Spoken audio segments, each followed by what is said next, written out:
So let's go ahead and get started on what we're doing for this week. There's the 3 primary questions, right? To help us out. So let's start off with wonderful question number 1. What is your out of the box thinking for bringing it?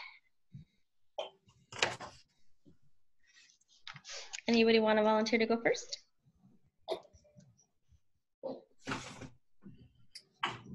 So was this, my understanding was like ways to engage your team, like team builders, but not like your traditional ones, like ones that, I don't know. That's what I gathered out of it anyway. Okay, just making sure. No, Austin, you're just making crazy things up. Yeah, sometimes I do that. I didn't necessarily think it was just about team building and stuff. What did you get from it? Becky, you froze. Oh, there you are. You froze for a minute, so we didn't catch the last part of that.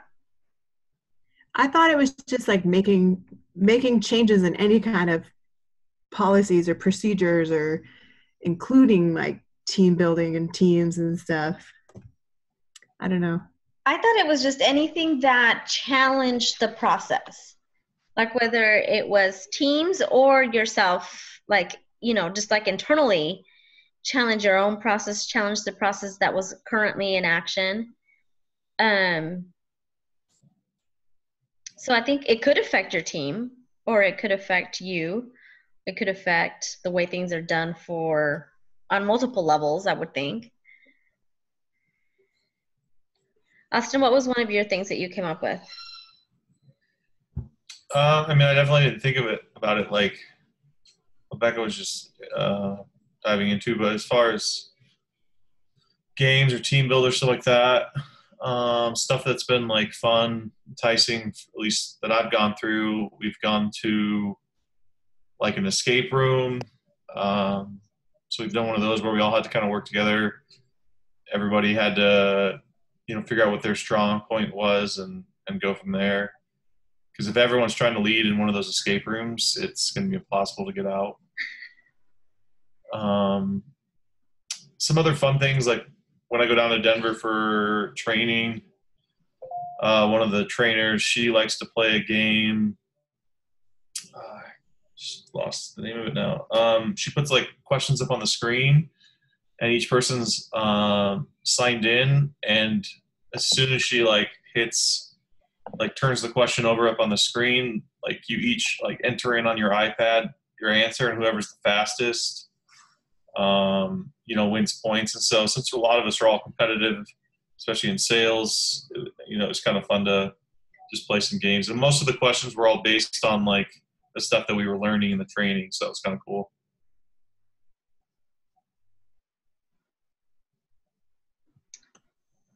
Awesome. I like that.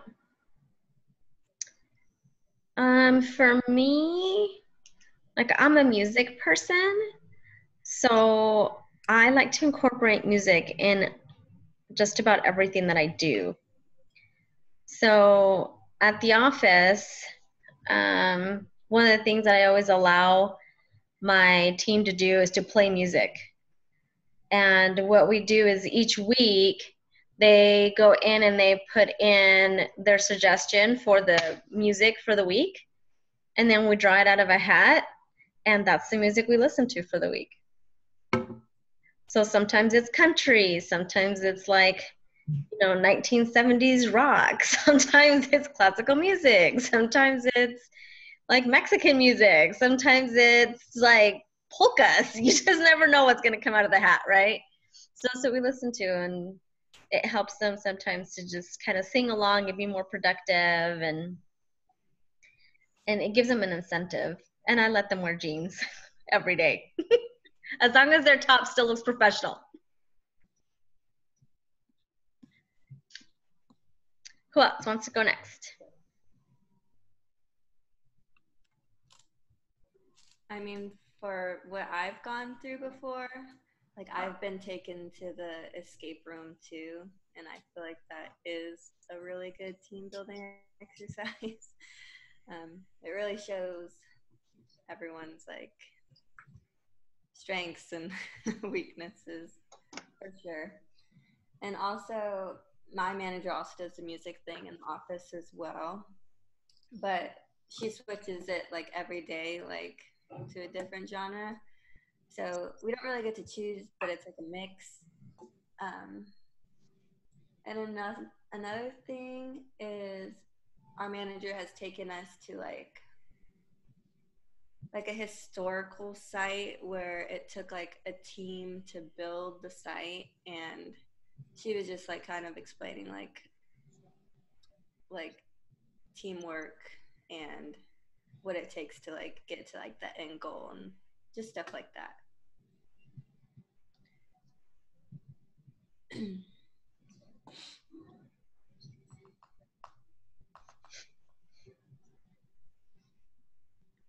Becky's up. You're the last one. Okay. Hopefully, my husband's going to go try and get some kids off the internet because my internet connection's not very good right now. So I thought about a few things. So I personally am not very creative, but I feel like the more you try different things, it sparks creativity in other people. So when I was hired, we had a really bad kind of like people were very segregated in their different sections.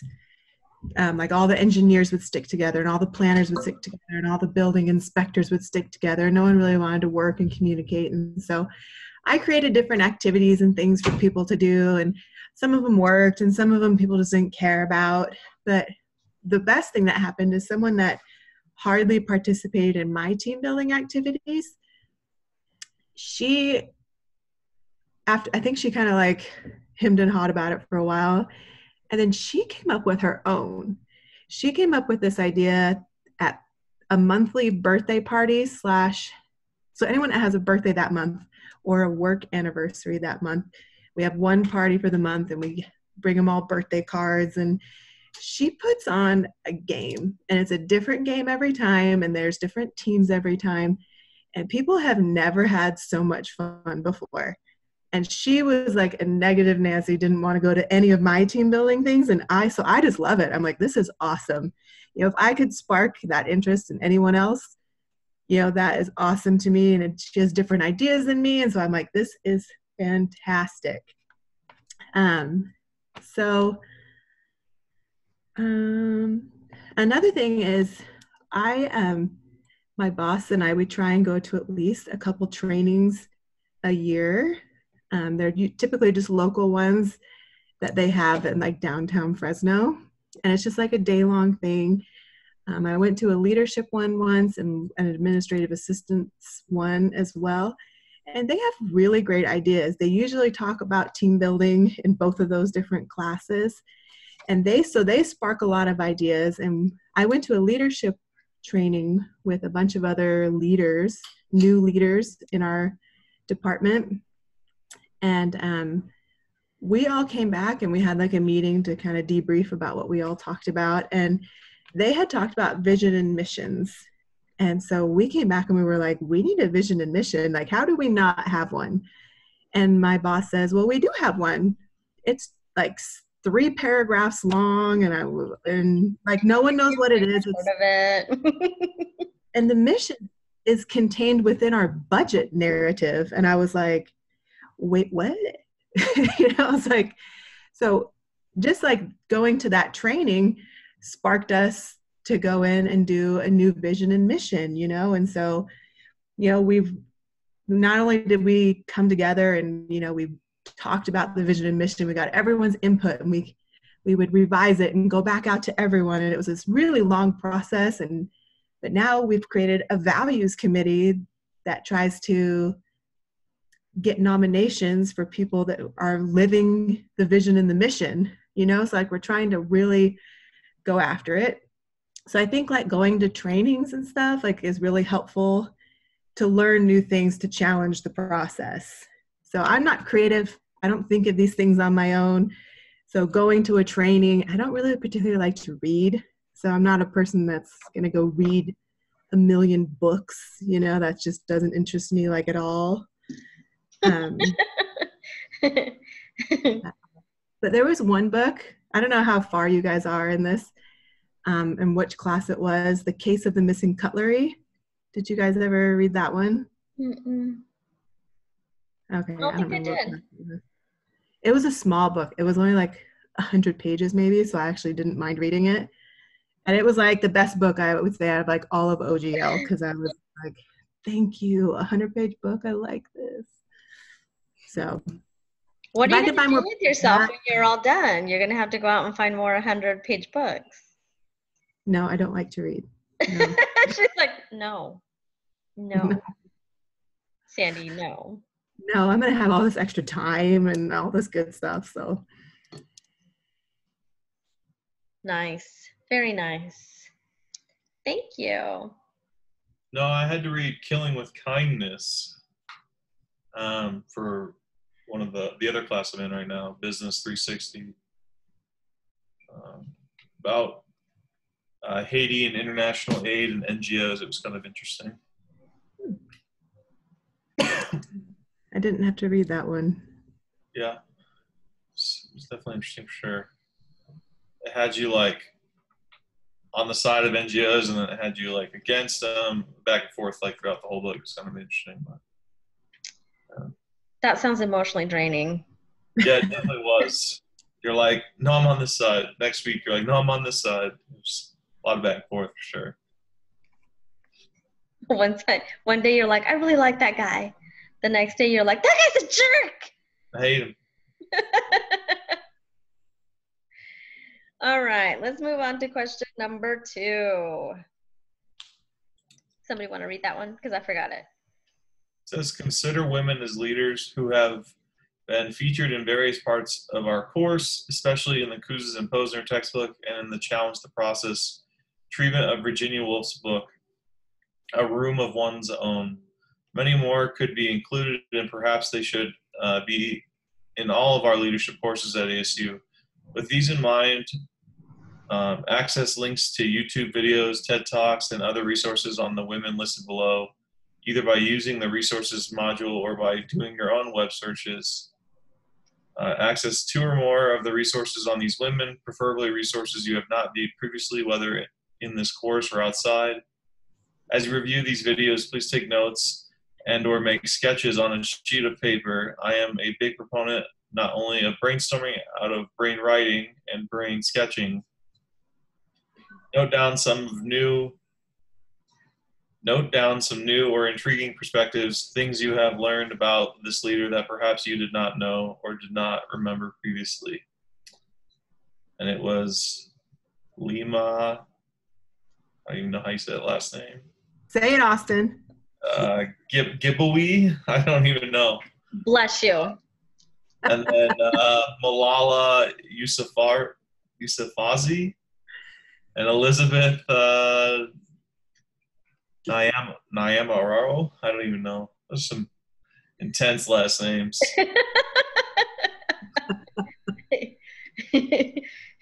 Poor Austin. He's like, ouch. I just hurt myself. Okay, who wants to go first? So I didn't look up anything on Malala, but because I figured we kind of already did.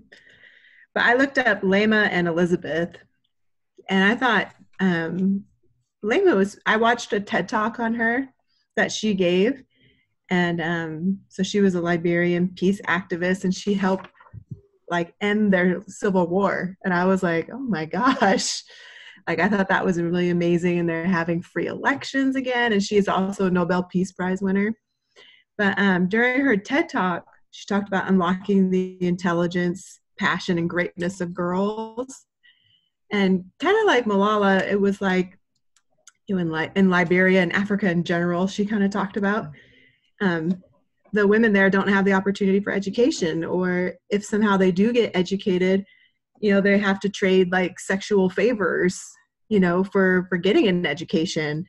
And so I think watching those kind of things and hearing about those things reminds me of how we have things so great in the United States that sometimes I feel like we don't know how bad it is in these other places, and that just the atrocities that go on.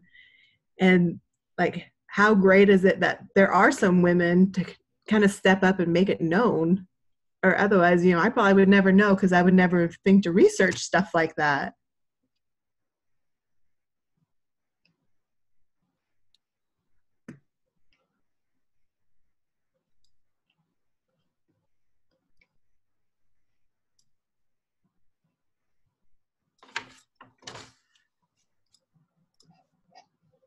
Alyssa, do you want to go Anyone next? else? I did more on Malala just because we're the same exact age, and I just think that's crazy how she's accomplished so much. And I, I don't know, I just feel so weird knowing that she's 21, just like me, and has won the Nobel Peace Prize and like all this stuff. But I was just looking at more facts about her that I didn't know, and I thought it was interesting that she started blogging like at the age of 11 already. Like, I don't even remember what I was doing at the age of 11. Like, I wasn't blogging, that's for sure. And she's already won over 40 awards and honors for all her activism. And there was an asteroid named in the honor of her, and just so many things. So that makes me question, Alyssa, because I was like, well, if they don't allow girls to be educated, but she has access to the internet to make a blog, like that seems like really weird. I didn't like read into the details on that. I'm thinking it's because, like, you know how her dad ran like a school, like an all-girls school. Yeah. So I'm thinking maybe she got access from that, but I'm not positive. But that is a good point. But I'll look more into that because that is a good question. That is a really good question, actually. Yeah, she lives in this supposed third world country, Mm-hmm. and she's a woman to boot. Like, what is happening? That's a really good question, Becky. I really like that. That was awesome. I'm Googling it. Yeah. Good But job. it could make sense that maybe she was looking at the school. That's the only thing I could think of, but The internet's going like crazy. yeah. Yeah, no, I think it's awesome. Austin, do you want to go or do you want me to go? So, I was looking up Elizabeth, and it was pretty interesting. She was born in Zimbabwe, the mother of one of 4 children. She was ridden with HIV and famine. And so she ran into UNICEF for the first time when her village ran into famine during some rough times. And so because of that experience, it became her goal when she was little to then join the United Nations and help others benefit from similar situations. So she has helped with all sorts of different organizations get out and help make a difference in not only her communities but others as well, especially where they're not so fortunate.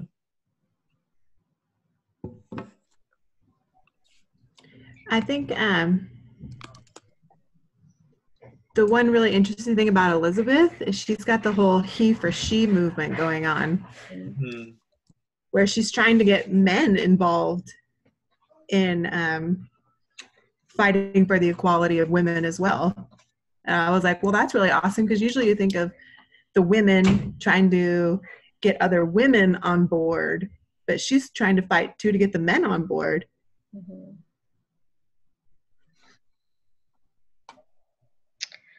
So,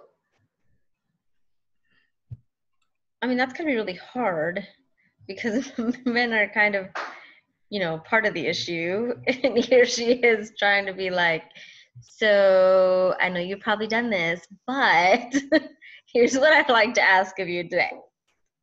Like that takes some guts to be able to do that and to step it up and put it right in their face. It can't be easy. So what I'm about to say is going to sound really weird for my person. As I started thinking about this, I don't know why, but Oprah Winfrey came to my mind. And the way I think about that is Oprah was born in a very poor community. Her mom was, she was a housemaid. And she was born in the 60s when all of this stuff against African American people were going on. And she was born in like this, she grew up in like the slums of Milwaukee or something like that. And she was not favored to do anything big with her life. Everyone doubted her. She came from a mom who, cleaned houses and was a maid, grew up in the slums. And the fact that she was not only able to go to college, but is still presently trying to make a change by making schools for African American girls in Africa. And I think she also brought to light something that not a lot of African American people talk about, and that's weight issues. She's dealt with weight issues, and it has been a very public thing like her whole life. And that's not something that really was brought to light in that community. So, granted, she wasn't like the first astronaut or anything like that, but I think she was the first person that really made something of herself and on national podium and then took that to another level. So, to me, she's pretty nifty on that aspect. I think, yeah, and she does a lot of things. She's in a lot of these kind of movies. She's been in a lot of like, what do you call it, controversial kind of movies too. And I think she really puts herself out there to try and make a change for women and Black people. Like, she's not a person that I see as like a greedy, I don't know how to say that, but I feel like she really does, like, she's very popular, she has a lot of money, and she does use it for good causes too. Well, I think she was like, for me, the whole thing was to challenge the process, right? And to me, that's exactly what she did. Mm-hmm. Like, she refuses to get married. Poor Stedman, but she refuses to get married. She's like, no, I'm not getting married. I'm not doing it. I'm going to go to college, even though I'm not supposed to because I'm a Black woman who is poor.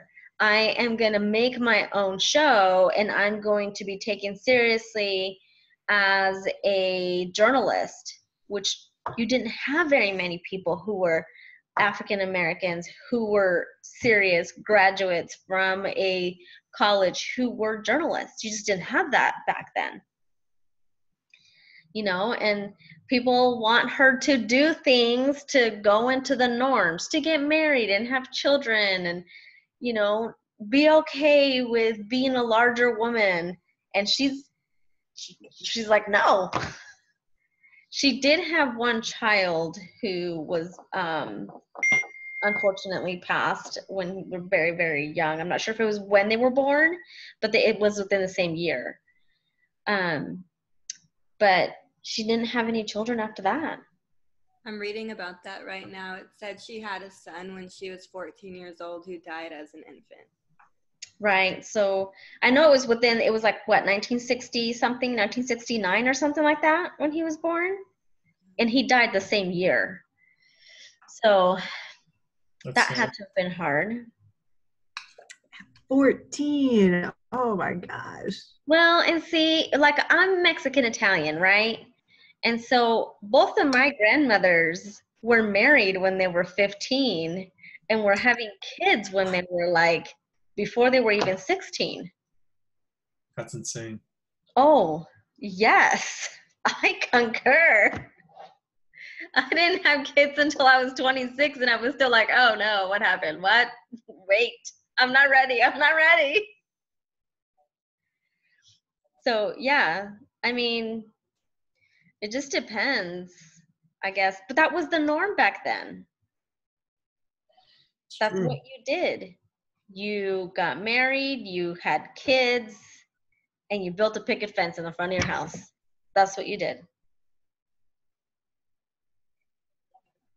That's cool. Elizabeth founded her program called Africa IQ. It's a nonprofit that aims to contribute to Africa's economic growth and development. That's cool. Yeah. I think it's so important to show some of these girls that they can do it.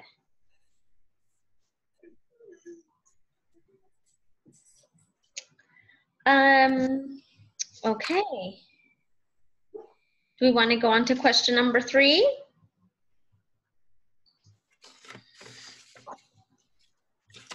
It says optional if time permits. That's hilarious. All right, so I'll say a few more things. I'm going to fill some time up, guys. Okay, go for it. Cool. Did you just say, oh gosh? No, No, I said. I was saying, oh gosh, because I was just laughing that like each time. Oh my god, my dog's in the kitchen.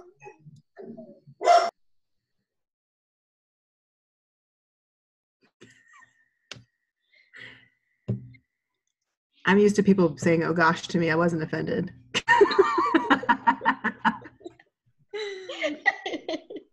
Becky's like, it's a natural occurrence in my world.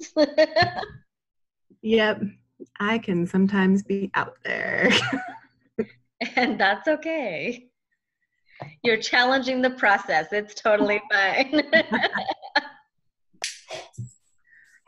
I like to have oh gosh, because fun. the last few times he has like optional stuff, and it's like it's pretty funny that he thinks that those 2 first questions were gonna each kill like a half hour, and it's like we got through both of those in about 30 minutes. It's kind of funny. Well, and a lot of it, I'm sure, is my fault because I'm very like, okay, let's go. 1, 2, 1, 2, 1, 2. Sorry, guys. We could probably talk more about Lima or Yeah. All right, let me talk more about Lima. Lima. We're gonna go with that. Lima. Okay. So it was very interesting because she was thank you. Sorry, my husband. Kids, dogs. Okay. She was saying how she had when she was going through school, she got educated, and she would go to these villages, and it almost sounded like a 2-week kind of internship, you know, where she would go to these little villages and she would stay with someone in the village, like they would kind of put her up for the 2 weeks or whatever, and so she would get to know them, she would stay with them, eat with them, all that stuff. And she said the first time she went to this village and she stayed with this, so Lema was a single mother of 4, and she went and stayed with the single mother of 1. And she said her daughter was instantly like attracted to her. You know, she just wanted to spend all her time with Lema. And she said when Lema was getting ready to leave after her 2 weeks, she said, please take my daughter with you. I want her to get educated too. And she said, I'm dirt poor. I'm a mother of 4. I live with my parents. She said, I can't, you know, and she said, it broke my heart to tell this lady who had nothing and wanted her daughter educated that I couldn't help her. And she said the same thing happened with the next village that she went to for 2 with the chief's daughter, or the chief. And the chief had a daughter, or someone that was like a daughter to him, whose mother had died during childbirth having her, and they didn't know who the father was. So they called the little girl Pig, like whatever pig meant in their language, you know. and which I thought was just like truly awful to, you know, call a little kid a pig. But he said the same thing happened where the chief said, please take this little girl with you and get her educated. And she had to turn her away again. And she said that she still thinks about that. She goes, I have no idea what happened to those two girls, you know, and I can only hope that one day, you know, that they got educated and got what they wanted. But she said, you know, what we really have to do, and what she says, that she goes into these different communities and she just creates a space for these women and these people to come in and learn and open up and talk. And hopefully that helps unlock some passion and something inside them to make them want to, you know, band together other women or other people and try and make a difference somehow. And that's going to be hard, because people who, if you think about it, like people who have very little are in survival mode. And so anything extra that they would have to do, like, doesn't even enter their thought process. You know, they're thinking about food and water.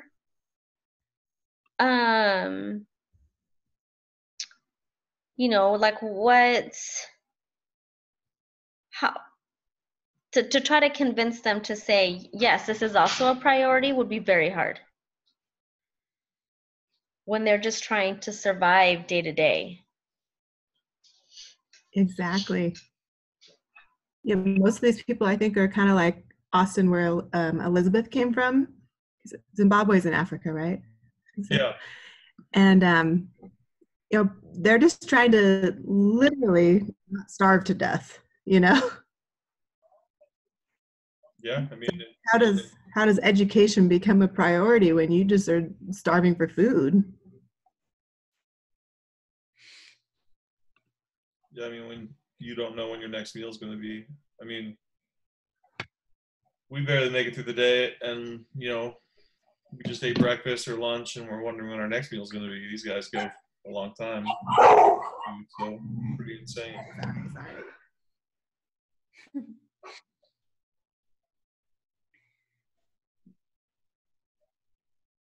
That was something that I learned in one of my other courses. Like, it's really hard for extremely poor people to break that cycle, because they have to focus so much on the essentials that it's hard for them to think, I need to sacrifice even more to get educated, or I need to sacrifice even more, because it's really hard for them to see right outside their circles. So that would be super hard to do, you know.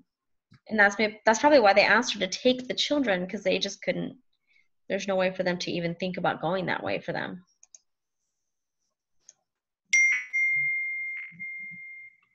Well, I just wonder how they were able to pay for school and get through all this. It's not an easy task or easy thing to do.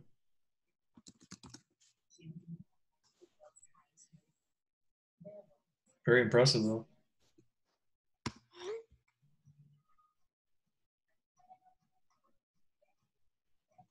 I think it's a testament of their willingness to go that extra step.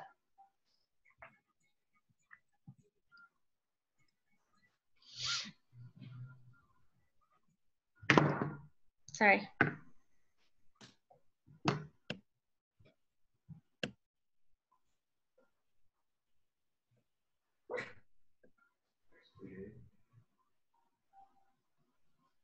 Yeah, she's really won a lot of awards and accomplishments. It's incredible.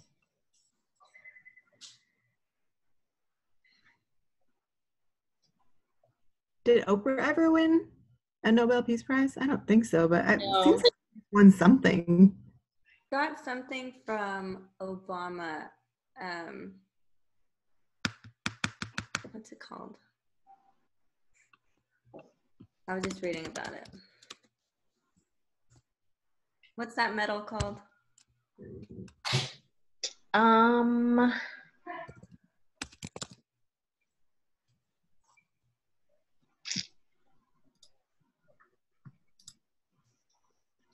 I don't know.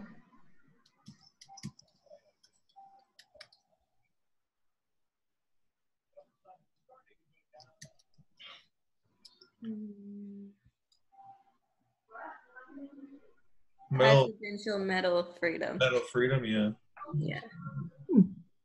In 2013. And what was it? The Medal of Freedom? Mhm. Yeah.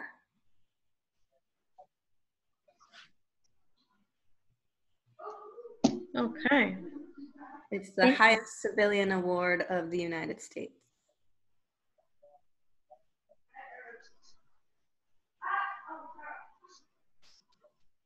Don't you guys be stealing my Oprah. That was my gig. Do you watch the Oprah Winfrey Network? I am all about the O. Yeah. All about the O. So I did not start watching the Oprah show until I had to travel to very small, little, tiny towns. And that's all that there was a rerun of in Alaska and North Dakota. And I was like, well, I guess Oprah it is. And she's done some pretty compelling shows, let me tell you.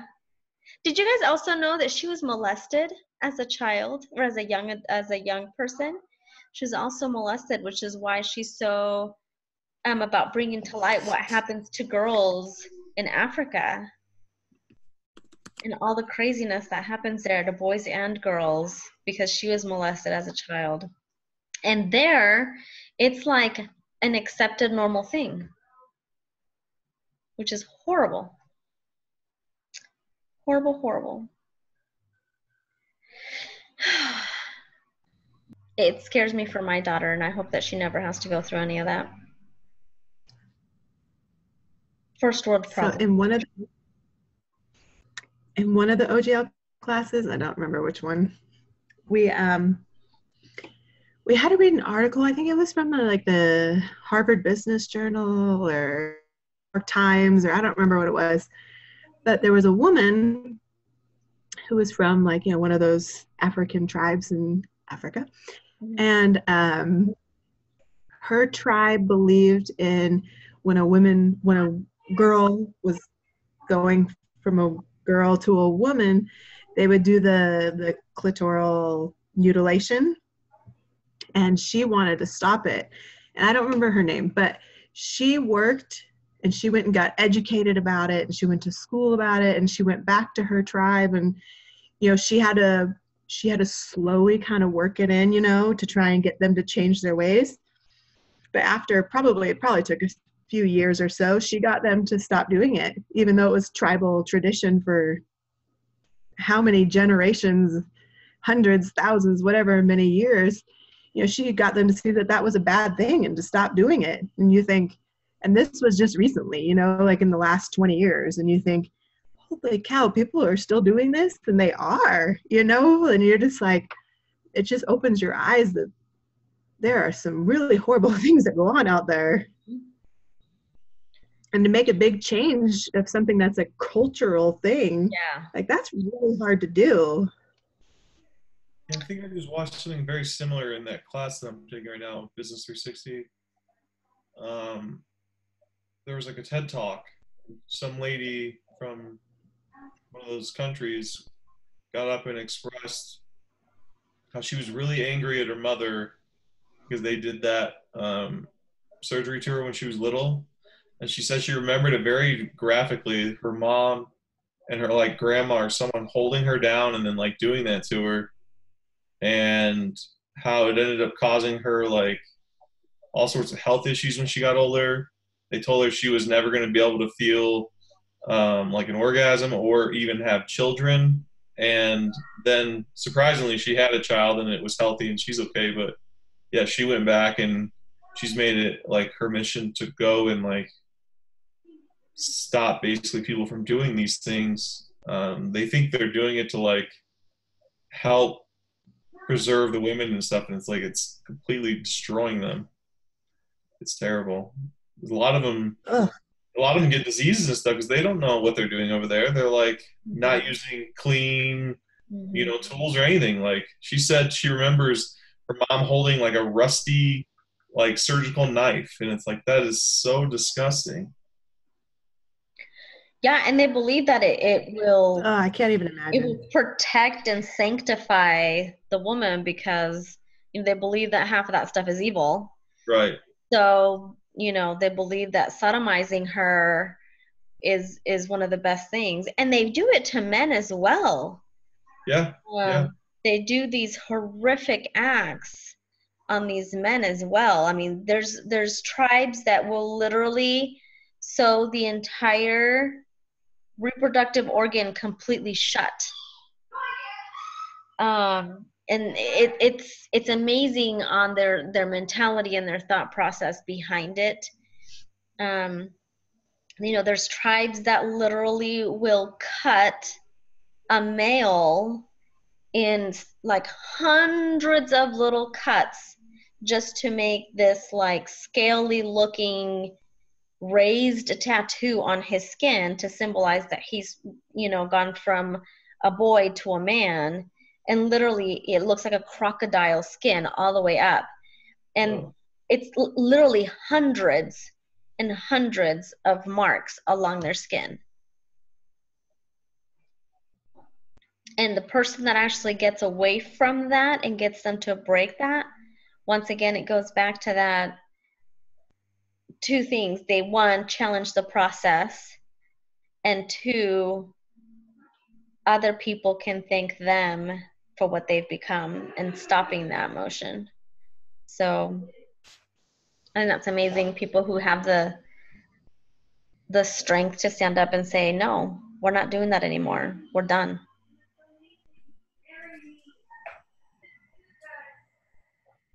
So I think that's pretty amazing. But it kind of gives you like the you can do it attitude in case you ever see something. It goes back to, I think it was Becky, you said this, it would be hard for you right now to see or to find a motive to stand behind something that you truly believed in to the point you would give your life, right? A cause. These people do that. These people have done that, like prime example. They literally have, I mean, they could have been killed for standing up against the tribe to not do stuff like that easily. So that's pretty cool. And I think a lot of them that are able to make these big changes, they have to be really careful about their tact and going to the tribe. Like they can't just go to the chief and just be like, don't do it anymore, because they'll be like, we don't care what you have to say. So it takes a lot of a skill and tact to really be able to read them and how they need to do it to get it done. Yeah. Well, and to still be respectful yet persuasive. Mm-hmm. That sometimes people, that's a gift. I think that's a gift of a leader, really, to get people to enable others to see your way. Right? That's a big thing. I don't know if I could ever get someone to like stop doing that on such a mass scale. I think really too, like I know with Lema, she was kind of like Martin Luther King Jr., where even though there was a violent act going on, there was this civil war in Liberia, she went about it, getting the war to end through nonviolent, peaceful measures. And I think that's really what's important. You see all the really successful leaders taking usually a very nonviolent, peaceful stance. Mm-hmm. And the ones that, people, I think about someone like Malcolm X who tried to incite violence, and you're just like, I just don't know if that's really the kind of way to get things done, when they're could be a better, more nonviolent, peaceful way. Yeah, I agree. I totally agree. I totally 100% agree on that. And I think too, it goes along with that saying, you get more bees with honey than you do with vinegar. Very true. So Now it says, now contrast these leaders like Malala to you and your priorities, or perhaps, if you are too humble for that, to other people you know and respect. It says, no, although I understand that we have examined aspects of Malala's life previously in this course, the intent of this is to help you to come full circle again back to Malala's life, back to aspects of her struggle that you can understand even more profoundly now, and back to the additional perspective that you might now have on this could affect your personal life or the lives of friends and family.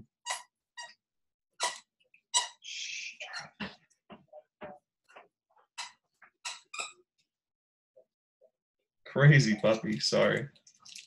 He's going nuts. I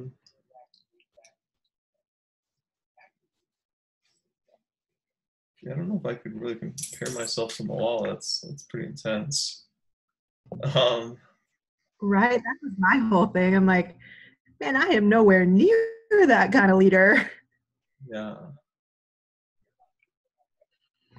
I would like to think that like I'm a pretty good leader, but not to the extent of I don't have like a whole country or like big like party behind me or anything. I don't know. I guess for me, and it's kind of cliche, but I guess I think of someone like, for me, my brother was someone that I looked up to. When he was younger, he was definitely anti-government. Like had pot plants and shrooms tattooed on his forearms. Like definitely was a very interesting character for sure. And then he found out that his ex was pregnant, so he decided he was going to join the military. So that he could, give that little girl benefits and make sure that she was taken care of for life. And I think that really taught him many lessons, and he turned his life around. And while enlisted in the military over in Afghanistan, he gave his life unselfishly to save a couple of the soldiers over there in Afghanistan. So I guess kind of in the same circumstances, he was willing to give up, put his life on the line for what he believed in. So for me, I think that kind of goes hand in hand with Malala.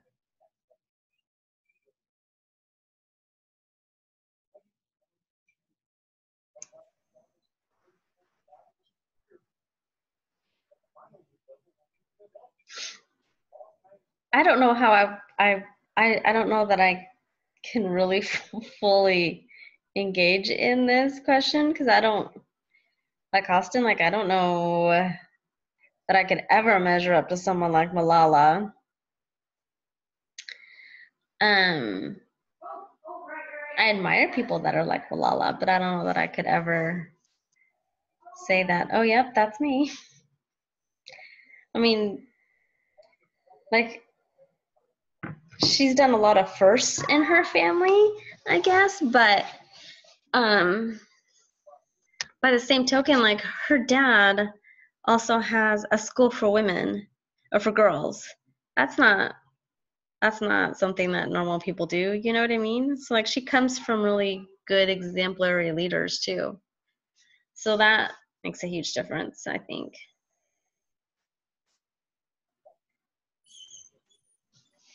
Is there anyone that you look up to or respect similar to Malala? I don't know that it's anyone that has done such great and amazing things. There are people that I definitely look up to and admire, but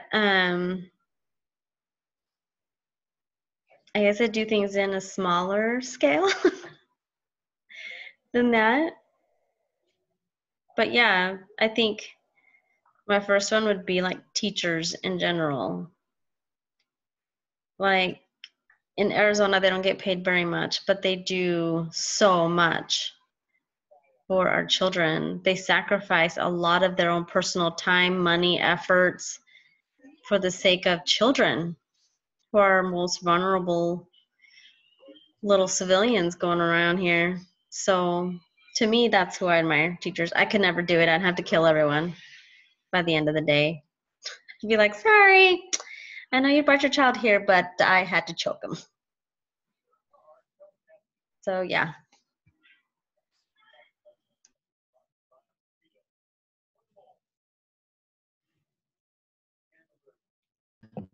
Sandy, my son wants to be a teacher, and he's like this awesome kid. And I tell him all the time, I'm like, just know as a teacher, you will not have 30 kids just like you. You might get one. They will all be worse. Yeah, it's hard. So I was trying how I could. Yeah, I admire teachers because holy mole. Hey, if you want to be a teacher, more power to him. That's awesome. Seriously, we need more people like him in this world for sure. I love him, but I don't think he can handle it. Don't tell him I said that. Do tell him that. Maybe that'll give him the fire and the fuel that he needs to prove you wrong. Oh, that's true. That's true. He'd be like, oh, this girl. Oh, this girl. I'm going to prove her wrong. How old is he? He's 13. Oh my gosh. So he really might go that way. He's old enough to be like, Mm-hmm. here's what I'm going to He's also do. young enough, though, to change his mind. He needs to babysit more, Becky. Go on date nights with your husband and leave him alone with the rest of the kids. He's not a good babysitter. Plays video games. He likes video games. Yep. Maybe that's what he'll do. He'll invent teaching video games for kids. He actually loves math, and so I'm trying to steer him into like engineering or something like that. So She's like, no, come this way. Teaching? No, come this way. Didn't you say you loved math too? Becky? mm-hmm. There you go. Yep. Following in mom's footsteps. Ooh. Yeah, he's a pretty awesome nerd. What can I say?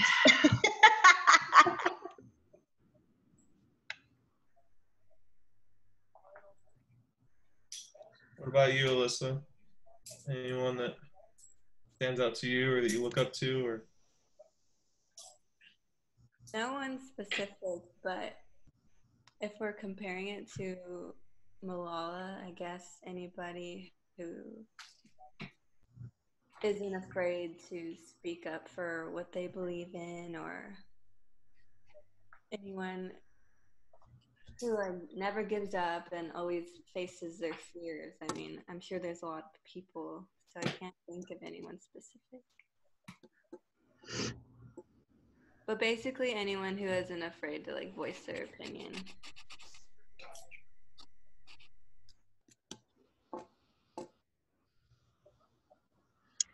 Okay, so I was trying to think about this right now as we've been talking. Okay, here's how I'm going to say I can relate to Malala. Okay, so I told you guys how there's kind of this divide among the different sections in my department. And I'm trying to help get people to talk and work together. And now other people are trying to help get people to talk and work together. And so I feel like, and people come to me and they'll complain about things. And I've been trying to empower more people lately. Like instead of taking their concerns and going to my boss and being like, hey, so-and-so has concerns about this, I try and talk to them too and being like, hey, you know, I understand your concerns. Why don't you go talk to your manager? Why don't you approach the person that you're having an issue with? And trying to put it back on them to take control of their own situation. And so I feel like that's kind of what some of these leaders that we've been talking about are doing, because you know they can't solve all the problems. They have to empower other people to help help be part of the cause and help be part of the solution, you know. And so that, I think that's one thing that I really have felt like I've been feeling like a strong desire lately, is to not only empower myself more but help empower other people.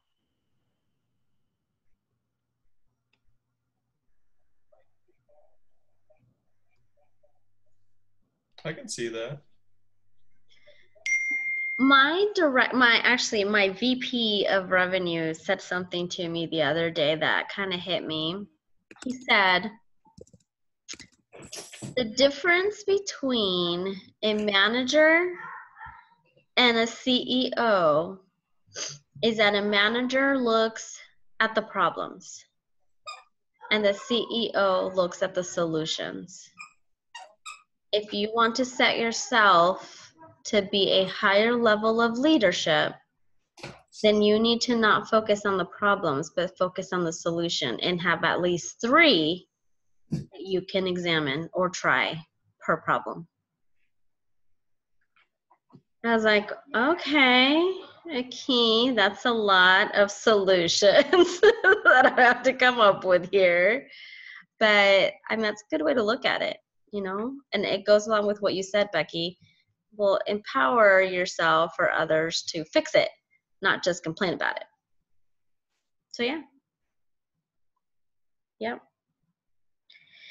And guess what, ladies and gentlemen? With that, we have reached the 8 o'clock hour. Woohoo! Good job, everyone. Done. So proud of all of your accomplishments. Do we have one more? I think this is our last meeting, yeah? This is it. This is it. This is it. Well, I think we all have everyone's emails. So if anyone ever needs anything, don't hesitate and reach out.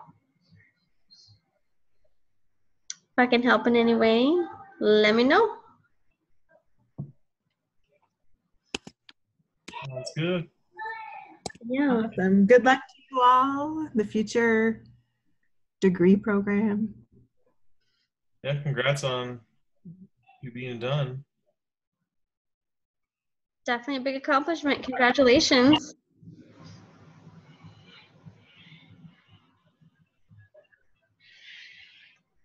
You're muted, so we can't hear you. My dogs were barking. Thank you.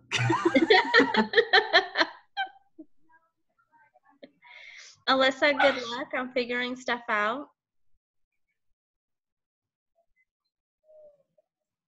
You're still young and beautiful, so you have time. Austin, go change the executive world, bud. Trying. Okay. All right, guys, hopefully we can get this uploaded before the end of time, and I will be able to give you guys the link. Sounds great. All right. Thank you, Sandy. You're welcome. Bye, guys. Bye. Bye.